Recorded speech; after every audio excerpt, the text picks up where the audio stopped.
Ang kadakilaan ng Diyos ay makikita sa buong sanlibutan.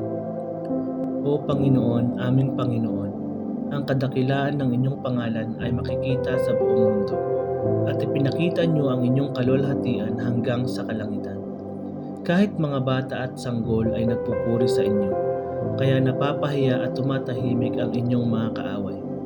Kapag tumingala ako sa langit na inyong nilikha at aking pinagmamasdan ang buwan at mga bituin sa kanilang kinalalagyan, ako'y nagtatanong, ano nga ba ang tao upang inyong alalahanin? Sino nga ba siya upang inyong kalingain? Ginawa niyo kaming mababa ng kaunti sa mga anghel, ngunit pinarangalan niyo kami na parang mga hari. Ipinamahala niyo sa amin ang inyong mga nilalang, at ipinasailalim sa amin ang lahat ng bagay, mga tupa, mga baka, at lahat ng mababangis na hayop, ang mga ibon sa himpapawid, mga isda sa dagat at lahat ng naroon. O Panginoon, aming Panginoon, ang kadakilaan ng inyong pangalan ay makikita